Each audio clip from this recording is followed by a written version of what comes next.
இன்னைக்கு சந்திச்சு உங்களுடைய எதிர்கால நலனை கருத்தில் கொண்டு ஒரு பெரிய ஒரு விழிப்புணர்வை உங்களுக்கெல்லாம் ஏற்படுத்துவதற்காக 2 உயர் அதிகாரிகள், காவல்துறை அதிகாரிகள் இங்கே அவங்களோட பொன்னான நேரத்தை ஒதுக்கி வந்திருக்காங்க.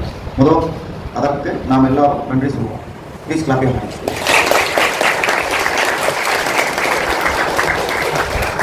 இந்த விழிப்புணர்வு ப்ரோக்ராம் ஏற்படுத்தி அதற்கு அவங்க பொன்னான நேரத்தை ஸ்பேர் பண்ணி வந்த அந்த அதிகாரிகள் மதிப்பிற்குரிய திரு ராஜ்குமார், சப் இன்ஸ்பெக்டர், மதுவிலக்கு அமலாக்க பிரிவு, that is prohibition enforcement wing, and மதிப்பிற்குரிய திரு கே பாக்கியம் அவர்கள், சப் இன்ஸ்பெக்டர் ஆஃப் போலீஸ், மதுவிலக்கு அமலாக்க பிரிவு, prohibition of enforcement wing.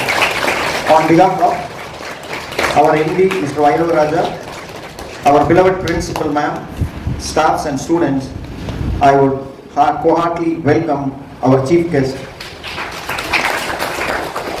So now, அவங்க வந்து இன்னைக்கு உங்களுக்கு இந்த அடிக்ஷன், மதுவினுடைய பாதிப்பு எந்த அளவுக்கு உங்கள் எதிர்காலத்தை வந்து பாழாக்கிடுவோம், ஸோ அதை தவிர்ப்பது எப்படி, அதில் போய் நீங்கள் மாட்டிக்காமல் இருக்கிறது எப்படிங்கிற விஷயங்களை அவங்க இப்போ சொல்ல போகிறாங்க. இப்பொழுது நமது மேனேஜ்மெண்ட் சார்பாக வந்து சீஃப் கெஸ்ட்டுக்கு பொன்னாடை திரு ராஜ்குமார் சார் அவர்களுக்கு பொன்னாடை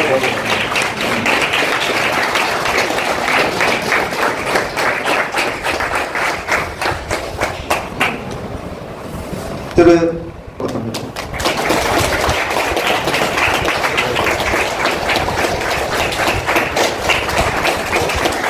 Thank you. So, on behalf of our principal, I request you students, be very serious in listening to the golden advices that is going to be given by our chief guests, His Excellency Mr. R. Rajkumar sir and His Excellency Mr. K. Bhakyam sir. Now I have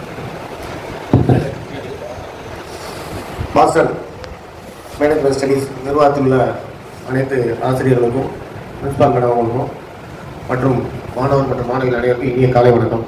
எல்லாம் சாப்பிட்டீங்களா? சத்தம் கம்மியாக இருக்கு. அப்படியே கொஞ்சம் நிமிடம் வரலாமா?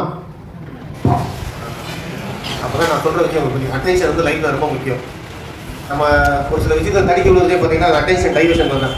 ஒரு சின்ன தடுமாற்றம் லைஃப்பில் வருது அப்படின்னா நம்முடைய ஒரு சின்ன தடுமாற்றங்கள் தான் பெரிய பெரிய தவறை செய்ய வைக்கும்.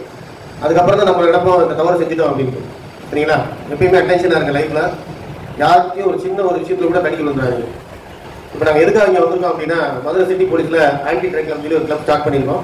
இந்த கிளப்போட முக்கியமான நோக்கம் என்ன அப்படின்னா, உங்களை சார்ந்தவங்களோ, உங்கள் நண்பர்களோ, அல்லது உங்களோட பெற்றோர்களோ, இல்லை உங்கள் உறவினர்களோ யாராவது மது போதை பழக்கத்துக்கு அடிமையாகி அதை நீங்கள் மீட்டெடுக்கணும்னு நான் நினைச்சிங்கன்னா, நாங்கள் இங்கே ஒரு வாட்ஸ்அப் நம்பர் தரோம். அந்த நம்பரில் இருக்க அட்மினுக்கு நீங்கள் ரகசியமாக தகவல் சொன்னீங்கன்னா, உங்களுடைய தகவல் ரகசியமாக தான் வைக்கப்படும். நீங்கள் தான் சொன்னேன், நாங்கள் யார்ட்டையும் சொல்ல மாட்டோம்.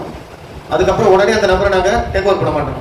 அந்த நபரை நாங்கள் தீவிரமாக கண்காணித்து அவர் என்ன போதை யூஸ் பண்ணுறாரு, அது யார் கூடலாம் சேர்ந்து யூஸ் பண்ணுறாரு, அதுக்கு என்ன காரணம் அப்படின்றதான் அலசி ஆராய்ஞ்சு அதுக்கப்புறம் தான் அவங்கள கவுன்சிலிங் கொடுக்கலாமா, இல்லை அடிஷன் சென்டர் சேர்க்கலாமா, இல்லை வேறு ஏதாவது மெடிக்கல் ட்ரீட்மெண்ட் கொடுக்கலாமான்றது தெரிஞ்சு அதை நாங்கள் இலவசமாக செஞ்சு கொடுப்போம். அதுதான் எங்களோட முக்கியமான நோக்கம். இன்னொன்று ஏன் நாங்கள் இந்த கல்லூரி பள்ளிகளுக்கு வந்து இந்த ட்ரக் அவேர்னஸ் கொடுக்குறோம் அப்படின்னா, முக்கியமான நோக்கம் என்ன அப்படின்னா, முதல் காரணமே நீங்கள் தான், ஆரம்பமே. இப்போ இந்த ஜென்ரேஷனில் நீங்கள் தெரிஞ்சிட்டிங்கன்னா அடுத்து வந்து இந்த மாதிரி போதை வசதிகள் விற்பனை செய்ய வந்து முற்றிலும் தடை செய்யணும். ஒரு பொருளை வாங்கல அப்படின்னா அந்த பொருள் விற்பனை ஆகும் சந்தையில் கண்டிப்பாக வைக்காது. அப்போ அந்த சந்தைப்படுத்தல் நம்ம வந்து தடுக்கணும் அப்படின்னா என்ன பண்ணணும், நமக்குள்ள ஒரு செல்ஃப் டிசிப்ளினை வளர்த்துக்கணும். நம்ம அதுலேருந்து மீண்டும் வெளியில் வரணும். அதுக்கு என்ன பண்ணணும் அப்படின்னா, நீங்கள் எந்த விதமான ஒரு போதை வசதிகள் இல்லாத ஒரு சமுதாயத்தை உருவாக்கணும்.